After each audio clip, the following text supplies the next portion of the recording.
Welcome to today's webcast with Checking.com, where CEO Kristoffer Cassel and CFO Baeuml will present the report for the fourth quarter. After the presentation, a Q&A will be held, and with that said, I hand over the word to you, Kristoffer. Thank you, Ludwig. So my name is Kristoffer Cassel, and as Ludwig said, I think the format of today is similar to the format we've had at previous quarterly presentations, where I highlight some of the parts from the CEO letter and sort of a general update on the business, and where Martin Baeuml, who is our CFO, will dig into some of the numbers as well. But we expect that all of you have read the report in full and also have some knowledge of us as a company since previously.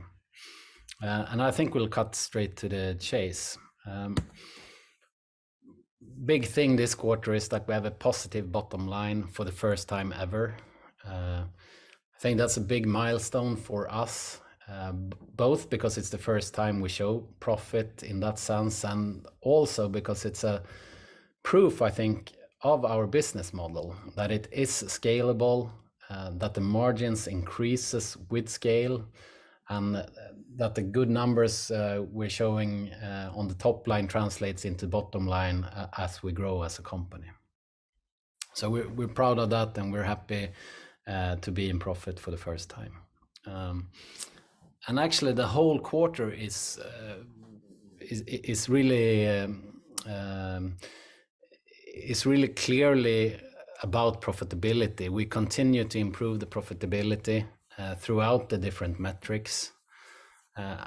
Also, our growth is coming back. So we have a growth of 16% compared to quarter three, which corresponds to an annualized rate of 80%, which is also in line with the full year 2022.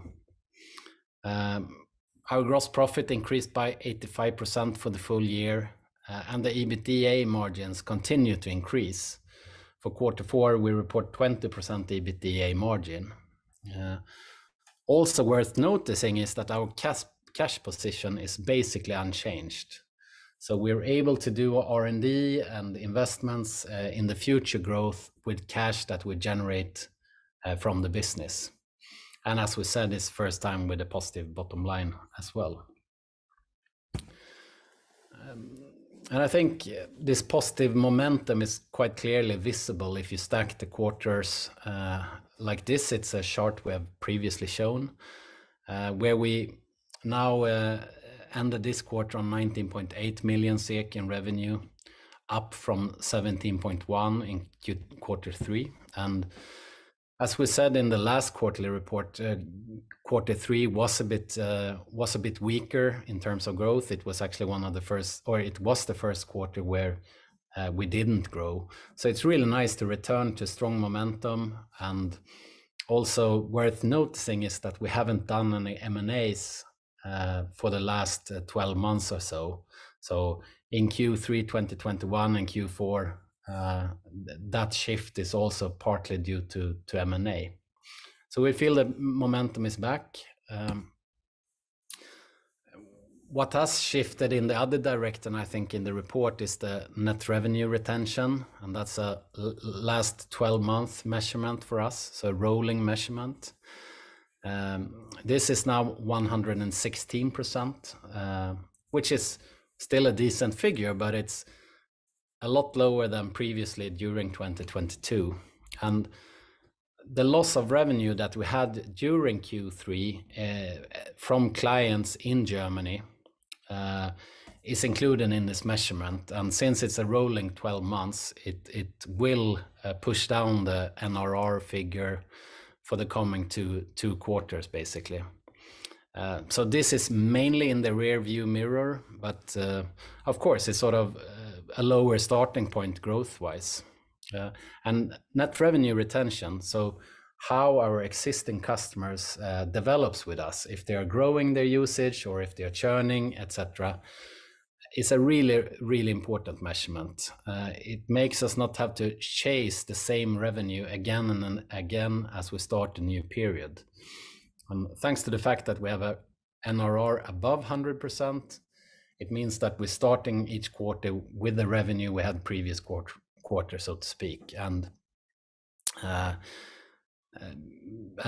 think this is something to of course keep your eyes on for the coming periods, and we hope and we work hard to increase the NRR back to the high levels we have had before as well. Because we see a lot of potential in existing customer relationships, both in general, but I'm also highlighting in the CEO letter ongoing discussions related to an increase of usage from one of Europe's largest airlines. So this is an evaluation which is planned within the coming months. There is no minimum commitments yet. Short term, it's mainly increased investments in capacity and so on, and it will lead to somewhat higher costs. But in a best case, it also has a significant revenue potential. So we really keep our fingers crossed and work very hard on this throughout the organization. And the fact that we have a positive cash flow from the operations means that we can make investments, we can make forward-looking investments into growth. And we are now financing this with our own operating activities. I think partly it's because we have sharpened the efficiency in our investments. Marketing levels has also flattened out somewhat. We are guiding here of a marketing and sales spend of 25% of the revenue long term. I think this quarter we were slightly under that, but I think around 25% is what to expect. We will also continue to invest in R&D. This is what will drive our growth in the coming years, and we keep investing. But of course, as we grow the top line in a relative sense, the R&D investments might also flatten off a bit. This means that scale should lead to gradually improved EBITDA, and I think we have shown that for a couple of quarters now, and our expectation is to continue on that track. But it's worth noticing that profitability is not a financial target for us. And I think if we see that there is good opportunities and the correct opportunities, we might increase the investment further, and EBITDA margins or EBITDA is not a target long term. Another big focus where we spend a lot of money right now is North America. We push for this very hard, and we believe that the North American market is part of our future. We have hired the first sales guy on the ground, and we're starting to see some revenue. So the ARR from North America surpassed 1 million SEK in Q4. So it's still very low numbers, but it means that the sales and marketing activities are starting to pay back and finance themselves. And also in our experience, the hardest part is probably to go from zero revenue to $1 in revenue, so to speak. So this is something to really look out for in 2023, and we hope that North America will develop similarly to how other markets have developed in the past. We're also looking for new acquisitions. We did two M&A, so two mergers about a year ago. I think we see the benefit of those. We have realized a lot of the synergies, both on the commercial side, but also efficiency-wise. We have strengthened our technology leadership, and we have seen good results from that. So me, and especially Martin, who's on the call, is working very actively on this. Unfortunately, the market and you guys only see the acquisitions we follow through on. But we see a lot of interesting targets out there, and we believe that as the macroeconomy stabilizes a bit, it will be easier to follow through on some acquisitions. Actually, whether the multiples are low or high doesn't really matter for us that much. I think the problem has been when the valuations moves very rapidly. And what we see when we speak to potential sellers is that they say, okay, the valuations might have come down, but we prefer to wait a bit before selling, so to speak. So hopefully now with some stabilization, we hope to come back. This is an important part of the 2025 target, and we're looking for leading technology. We're looking for excellence in areas to strengthen our innovation for the coming years as well. And we're looking for product-driven companies that adds to our future growth, not only in the quarter where we do the acquisition, so to speak. Because the 2025 target we've spoken about before, it's to grow 86% annually, organically and through acquisitions. And if we do this, we will reach a full year net revenue 2025 of 500 million SEK. And as I said, 2022, we finished with 80% annual growth, but we haven't done acquisitions in a while now. So hopefully we can return to the M&A agenda, and we feel quite comfortable with these targets. With that, I leave to Martin. Thank you, Kristoffer. So the whole report is filled with a lot of numbers. I thought I'd just go through the financial highlights in this slide, and then we can open up for some questions in the end. So net sales increased by 48% compared to the same quarter last year to 19.8 million kronor. Organic growth was 31%, which corresponds to almost exactly 2/3 of the total growth. Gross margin was 87% in a quarter, which is in line or even slightly higher than recent quarters.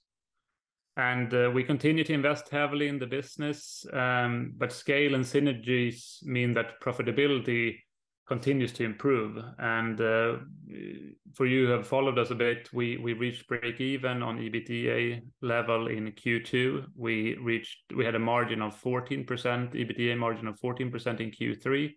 And now we reach an EBITDA margin of 20% for Q4. And the cash flow from operating activities also keeps up with the profitability improvements and landed at plus 4.3 million kronor. And we ended the quarter with cash of 47.4 million and an equity ratio of 83%. So if we go into the net revenue details, you recognize the slides from previous presentations where we once again add the largest building block to this column, which is 19.8 million then, as I said, up 48% compared to last year. And if you could compare the full year columns, we closed 2022 with a turnover just over 70 million, which is up around 80% compared to 2021.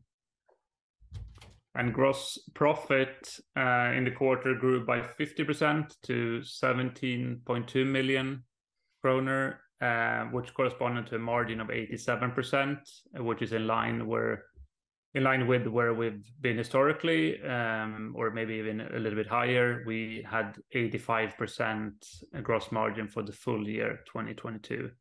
And I think we stressed it a few times. It's these high gross margins that we have that enables us to invest heavily in the growth generating activities, which is foremost product development and the sales and marketing. So if we go to the next slide and look at sales and marketing, we have continued with these investments, but we also see improved efficiency. And as a percentage of net revenues, we landed at 19% for the quarter and 22% so far, or during the full year 2022, which is also in line with our previous guidance that sales and marketing should be somewhere around 25% of net revenues. And going to EBITDA, we've had a few quarters of large investments and negative cash flows, which can quite easily be seen in the chart to the right, especially for 2021. And we are continuing to invest heavily, but with scalability and improved efficiency, we have been able to deliver high growth without comparable cost increases, which of course leads to strong margin improvements. And we had an EBITDA margin of 20% for the quarter and +8% for the full year 2022. And as Kristoffer mentioned, the operational improvements or the operational profitability has also led to our bottom line for the first time being positive for the first time in the company's history, which is also kind of a milestone. And as we said, I think we continue to guide that we will see continued improvements on the EBITDA level as we grow and as we scale, also going forward. And the last slide here, we ended the quarter with a cash position of 47.4 million and an equity ratio of 83%. And looking at this chart, comparing it to Q4 last year, we've used a lot of that cash to pay for the Data acquisition, which we did about a year ago. And therefore, it's most relevant to compare the cash position with what we had in Q3, i.e. a quarter ago. And then we had 47.5 million kronor, which is pretty much exactly the same as our current cash position, which implies pretty much zero burn in the quarter. And with that, I'll hand it back to Kristoffer for some concluding remarks. Thank you, Martin. So just from my side to sum up what Martin said, we have returned to growth. We have a strong momentum when it comes to the revenue right now. We also show scalability that allows for gradual EBITDA improvements, which also trickles down into the profitability and cash flows. This means we start the year with a very strong financial position. We have the ability to do forward-looking investments, and we have the ability to do M&A activities if we choose to. So we look forward for the year ahead, and with that, I think we can take some questions. Thanks so much for the presentation. First question, the EBITDA margin is greatly improved. What are the driving forces and what can be expected going forward? I think the fundamental driving force, and Martin talked a bit about this, is the fact that we have a very high gross margin. The gross margin allows us to keep a lot of the added revenue lower down in the P&L statement, so to speak. So as the revenues grows, we scale and become more profitable inherently. There's also some synergies from the M&A activities we did, where we are now fully sort of realized those synergies, both on the commercial side, but also on the sort of efficiency side. But the main driver is scale, I would say. The loss in Germany during Q3 affects your NRR. How long can we expect to see that effect remain? Exactly. I think I might have mentioned it already, but the loss of revenue we had from Germany-centric customers that reduced their activity on that market, and thus we got lower revenues from them. That stays with the NRR metric for another 2 quarters because it's a last 12-month measurement. So I think NRR will suffer from that, but hopefully we can offset it with the other customer groups growing. And should also say that the German situation has stabilized, and we hope that in the future that Germany will turn from a negative growth factor to a positive growth factor again. Growth is strong in Q4 compared to Q3, but lower compared to the last year at the same time. Why is that? I think, it's always what you do comparisons against. I think if you look at the short perspective, we have a strong momentum now from Q3. If you look at the longer perspective, sort of full year, we also have 80% growth. But if you compare Q4 against Q4 last year, it's slightly weaker. I think that's because we did a phenomenal Q4 last year, and we also did acquisitions in those numbers, so to speak. But I mean, we see this long term. Our goal is to grow 86% year on year, and I think to reach that, we also need to do acquisitions. You refer in the report to the fact that it's difficult to buy companies given large fluctuations in the market. Does this risk affect your 2025 goal? We don't see it really as a risk. I think it is favorable if the market stabilizes. We are very, very picky. We have done 2 phenomenal acquisitions, and I think we want to make sure the third one and the fourth one is as good and as additive. So we're not, stressed about that. We want it to take its time, and we want to make sure that when we do the next acquisition, that it really adds shareholder value in a clear way. Can you describe the talks that have taken place with one of Europe's largest airlines companies? Yes.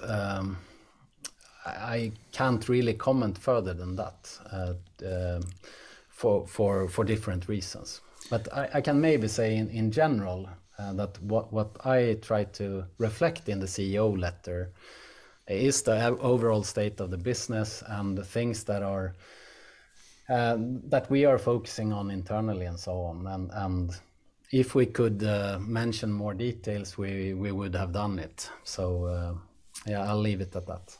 Yes. Previous guidance on marketing costs has been around 25% of net sales. Now you have gone below that. Does that show increased efficiency or something else?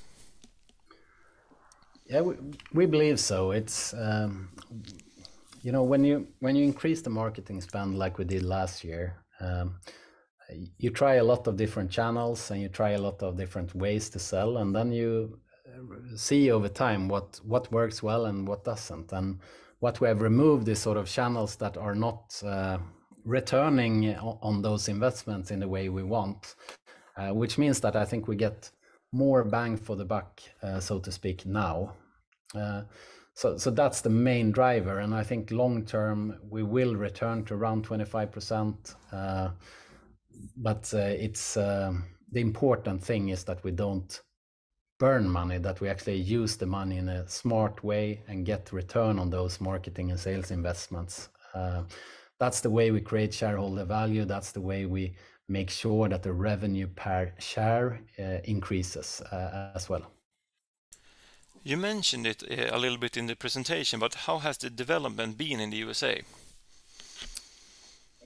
Yeah, I said that we passed 1 million SEK in ARR during Q4, which is, of course, quite a low number compared to the group's full revenue. But we feel that the pipe is quite strong. We are talking and working on really big enterprise clients, and those deals usually takes time. So for us, it's more important to get really some clear cases, customer cases on the North American market, and then work from that. So focus right now is on that. I think the small organization we have focusing on North America is the right organization, and we're doing it in the right way. And hopefully that market can contribute to this year's growth in a material way. Moving on to the last question, what does the new customer intake look like? I think we talked about the net revenue retention of 116% for this period, and that means our existing client base the last 12 months have grown with sort of 16% basically. The delta between that and our growth, which we report, which is higher, is of course new customers that's added. So we have quite a good pipe and good results and good acquisition, I think, of new customers. But we're all the time tweaking the sales and marketing organization. We're trying to be even more efficient and land bigger deals. I would also just add that the number of clients for us is perhaps not what's important here. We want to win the biggest enterprise deals, and actually for our absolute smallest clients, we have increased the pricing quite a bit, which means that that group as a whole has been more profitable, but in number of clients, we have reduced the number of small clients. So I think we are focusing over time more and more into the enterprise segment, and those deals take some time, but are well worth the effort.